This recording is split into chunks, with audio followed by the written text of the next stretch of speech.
Isang intense na clash ng shock tactics kontra structured allegations. Tingnan natin bawat round bar for bar. Sa battle na ito, makikita mo ang dalawang magkaibang estilo. Si Badang na nakatutok sa menace at shock lines. At si EJ Power na nagbuo ng malinaw na paratang at set up payoff sequences. Susundin natin ang transcript highlights at sasabayan ng maikling commentary bago at pagkatapos ng original na bar playback. Round 1, nagpapakita agad ng dalawang magkaibang diskarte. Direct menace mula kay Badang at structured accusation mula kay EJ Power. Simulan natin sa isang napaka-personal na atake ni Badang. Hepatitis, diabetes at ang pinakamatindi nito, bata pa lang yung anak mo, ginagamutan ng dialysis. Tiyak at napaka-provocative. Binanggit nito ang specific na sakit at ini-target ang anak. Mataas ang emotional impact pero ethically risky at pwedeng bumalik sa kanya. Agad pagkatapos, may blunt, one-liner threat. Wala si EJ Power mamamatay na kasi. Classic Badang. Simple, menacing, designed bilang crowd stopper. Epektibo kung tumama ang delivery, pero walang layer o argumento sa likod niya. May sandaling may mas konkretong simile. Sobrang sakit ng mga sinabi mo, hindi na magamot ng metadol. Mas malinaw ang craft dito. Medicative metaphor na nagpapalinaw ng insult at nagbibigay de-escalating variety sa kanyang arsenal. Tapos may linya na ginagawang literal ang banta. Hindi yun metaphor. Sinusubukan niyang alisin ang figurative cover at ipakita na seryoso ang pananakot. Tumataas ang intimidation pero bumaba rin ang moral verification cover niya. May expansive simile din na lumilikha ng malakihang imahe. Mabilis lang dumag sa umalma ang karma parang missile sa Amerika. Vivid ang comparison. Karma na parang missile, nagpapakita na kaya niyang gumamit ng broader imagery. Kahit na medyo conceptually uneven, lumipat naman si EJ Power sa isang konkretong timeline. Nangyari yung insidente bandang alas 2 hanggang alas 5 at pagsapit ng alas 7, laman na siya ng algoritmo. Mahusay na taktika.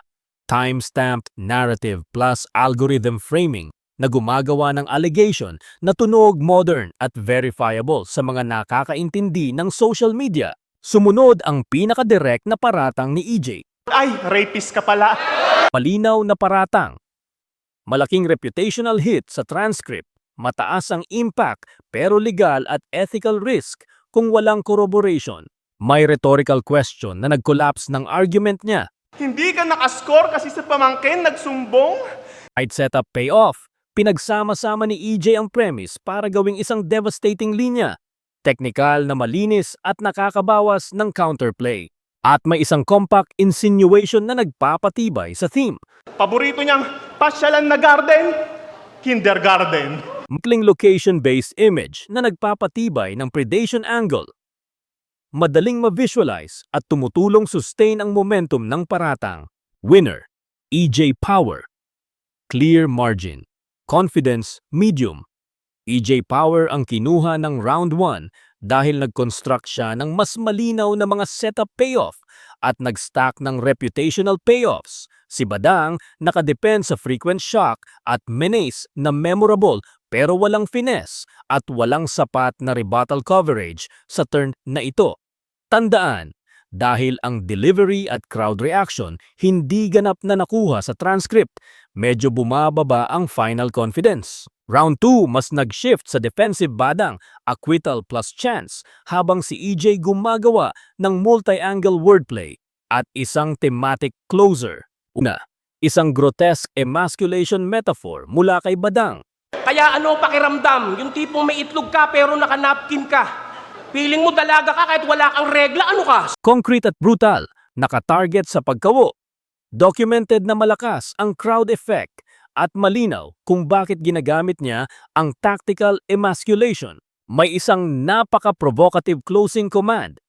Tangina kung ramdam na ramdam mo yan, mag-aambagan kaming lahat, magbigti ka lang. Time. Brutal at incendiary. Designed as dominator close, mataas ang potential na crowd reaction pero ethically volatile. Makikita rin ang chant device niya para kontrolin ang audience. Kaya manahimik ka! Kaya manahimik ka! Ang ina ka! Kaya manahimik ka. Repetition para sa crowd control. Simple pero effective para mag-generate ng momentum kahit technical simplicity lang. May graphic sexual family imagery na sumabog sa set. Yung tipong susubo yung kamag-anak mo ngayon tapos yung nanay mo naman, lulunok later. Sobrang shocking at malinaw na crowd bait. Epektibo sa live heat pero paulit-ulit na shock nag-iiwan ng ethical baggage. Bigla, legal rebuttal. Acquitted claim, Acquitted na putang ina, pinipilit pa rin ginawa ko. pragmatic defensive move. Inuuna ang court outcome para i-neutralize ang accusation. Mahalaga dahil ito ang pinaka-concrete niyang depensa. May kombinasyon ng sexual humiliation at violent imagery dito. Kaya ka pala nagkaroon ng post-traumatic stress disorder dahil bukod sa helicopter ka ni Commander, niraratratan yung tumpong mo ng 50 caliber. Pinagsama ang trauma at matinding karahasan. Potent pero polarizing. Pwedeng mag-energize ng crowd o mag-backfire depende sa tolerance. Si EJ naman pumalit gamit ang isang emosyonal na imahe ng bata. Malamang yung anak nito ang sinasabi gabi-gabi, Daddy, Daddy, masakit na, tama na po. Tangay na yun na yun. Imagine child's plea. Mataas ang emotional pressure at ginagamit para i-shame ang kalaban. Pero nakadepende sa kredibilidad ng paratang. Bumaba sa cultural reference na madaling ma-relate ng crowd. Kaya kung sa Mobile Legends, matuturing na fighter si Badang, yung anak niya naman marksman kasi may katabi na tank. Smart move, Mobile Legends mapping. Ginawang digestible at biting ang mas malalang tema gamit ang popular na cultural anchor. May stark juxtaposition para palakihin ang scale ng atake. O walang awa, sagad-sagad yung puwersang pinapaulan dito kay Badang para agad gumewang. Anak niyang may sakit pinuntirya at sa akin yan tumembuang, yun ang literal na coughing baby versus hydrogen bomb. Contrast ng coughing's baby at hydrogen bomb dramatizes impact. Malakas kung hindi sobra, pero muling nagdadala ng ethical tension. Tinapos ni EJ ang round sa isang concise one-liner. At kung tingin mo, dahil sa mga sinabi ko, babalikan ako ng tadhana, hindi ako natatakot sa karma, Badang.